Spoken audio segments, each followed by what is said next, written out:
Hari ini saya akan menjelaskan dan membagikan kepada kita berkat firman Tuhan tentang domba dan kambing. Siapakah domba dan siapakah kambing? Menurut firman Tuhan.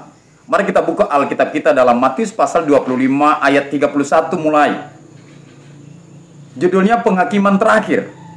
Ayat 31. Apabila anak manusia datang dalam kemuliaannya dan semua malaikat bersama-sama dengan dia, maka ia akan bersemayam di atas takhta kemuliaannya. Lalu semua bangsa akan dikumpulkan di hadapannya dan ia akan memisahkan mereka seorang daripada seorang, sama seperti gembala memisahkan domba dari kambing. Jadi pada akhirnya kedatangan Tuhan Yesus kedua kali akan dipisahkan domba dan kambing. Dan siapakah kambing dan siapakah domba yang dimaksudkan dalam Alkitab?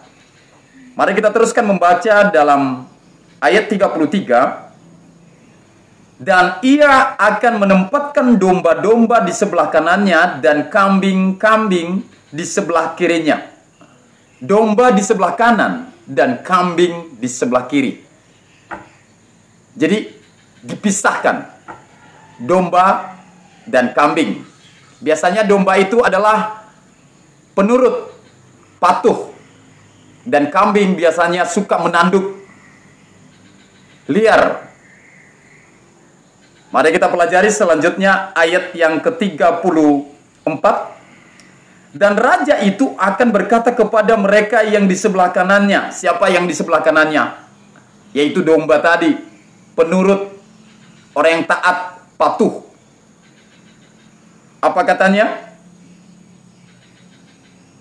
Mari hai kamu yang diberkati oleh Bapakku, terimalah kerajaan yang telah disediakan bagimu sejak dunia dijadikan.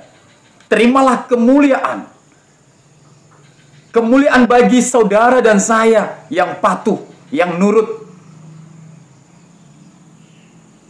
Terimalah. Tuhan telah menyediakan bagi saudara kemuliaan. Ayat 35. Sebab ketika aku lapar, kamu memberi aku makan. Ketika aku haus, kamu memberi aku minum. Ketika aku seorang asing, kamu memberi aku tumpangan. Pemberian saudara dan saya, pertolongan saudara dan saya terhadap orang-orang lemah, orang-orang yang membutuhkan. Itu semuanya Tuhan melihat dan Tuhan memberikan upah, dan semuanya itu kita lakukan untuk Tuhan. Ayat 36. Ketika aku telanjang, kamu memberi aku pakaian. Ketika aku sakit, kamu melawat aku.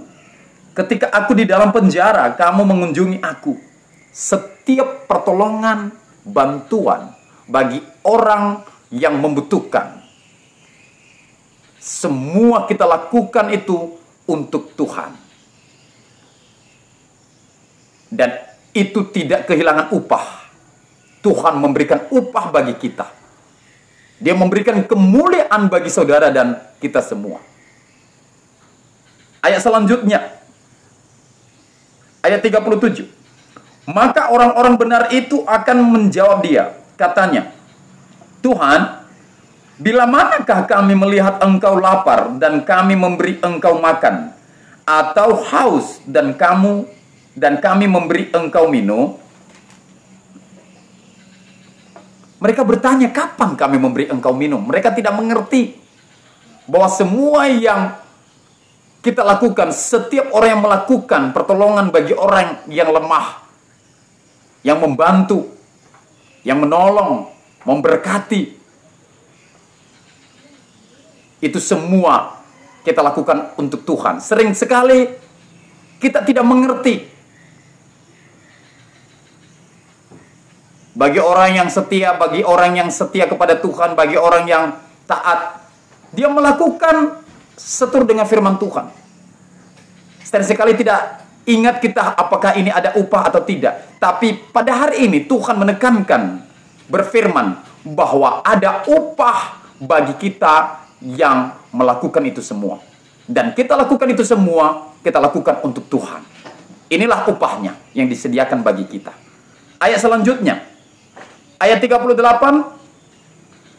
bila manakah kami melihat engkau sebagai orang asing, dan kami memberi engkau tumpangan, atau telanjang, dan kami memberi engkau pakaian. Bila manakah kami melihat engkau sakit, atau dalam penjara, dan kami mengunjungi engkau. Mereka tidak mengerti bahwa apa yang mereka lakukan, apa yang saudara lakukan, apa yang saya lakukan terhadap teman, terhadap saudara yang membutuhkan pertolongan, itu semua kita lakukan untuk Tuhan. Dan ada upah kemuliaan. Dan inilah yang berkenan kepada Tuhan. Ayat selanjutnya firman Tuhan berkata, dalam ayat ke-40, dan raja itu akan menjawab mereka, aku berkata kepadamu, sesungguhnya segala sesuatu yang kamu lakukan untuk salah seorang dari saudaraku yang paling hina ini, kamu telah melakukannya untuk aku. Ini arti dari semuanya ini. Bagi kita yang patuh, nurut sebagai dombanya Tuhan. Dan poin yang kedua, bagaimana perkataan Tuhan terhadap kambing? Siapakah kambing ini? Jangan jadi kambing, jadilah domba. Domba adalah penurut. Mari kita buka. Mari kita baca. Ayat yang ke-41. Dan ia akan berkata juga kepada mereka yang di sebelah kirinya, enyahlah dari hadapanku, hai kamu orang-orang terkutuk. Enyahlah ke dalam api yang kekal, yang telah sedia untuk iblis dan malaikat-malaikatnya. Orang-orang yang tidak patuh, yang tidak taat, yang tidak mau melakukan firman Tuhan, akan menerima murka Tuhan bersama dengan iblis ke neraka. Inilah yang dia dimaksudkan dalam Alkitab, kambing itu. Ayat selanjutnya, ayat 42. Sebab ketika aku lapar, perhatikan, sama.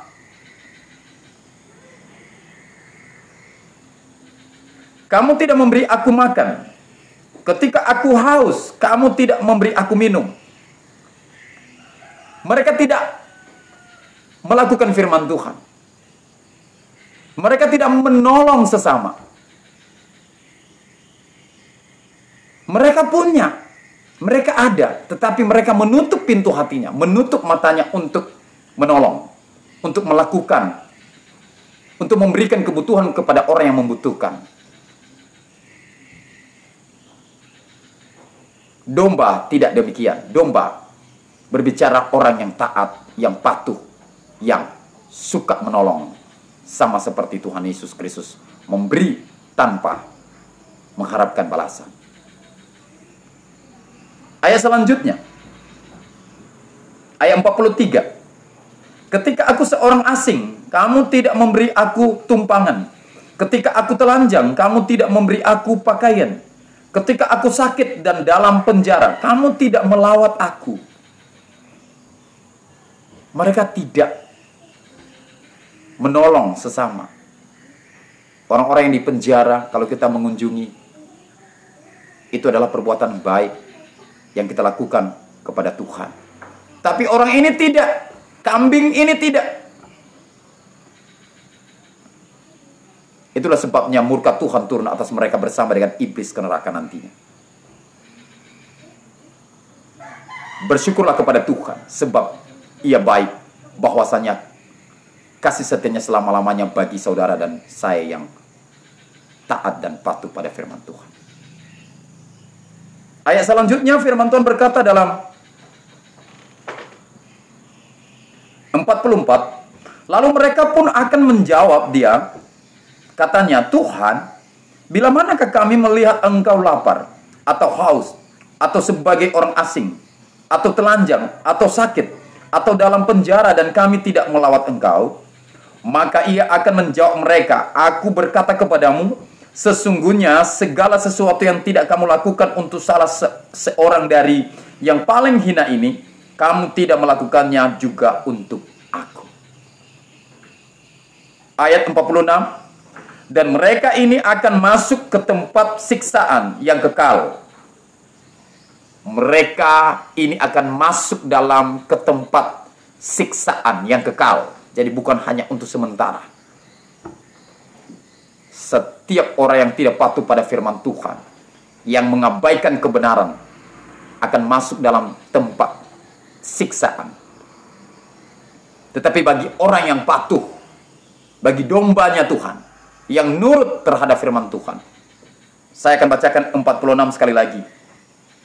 Dan mereka ini akan masuk ke tempat siksaan yang kekal, tetapi orang benar ke dalam hidup yang kekal. Jadi ada perbedaannya, tidak sama.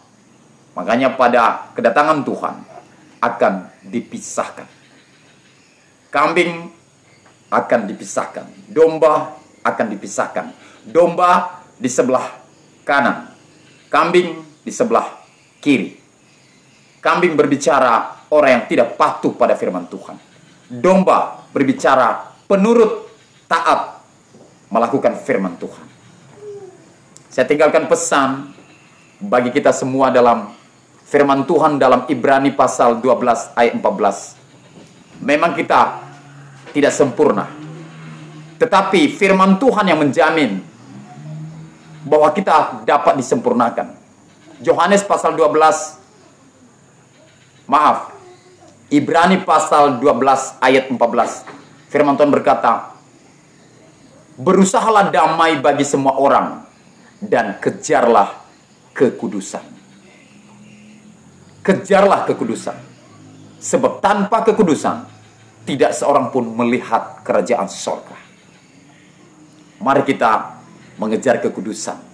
Sekali lagi, kita tidak sempurna, tetapi dapat disempurnakan jika kita dekat dengan Tuhan, masuk dalam hadirat Tuhan, mematuhi firman Tuhan.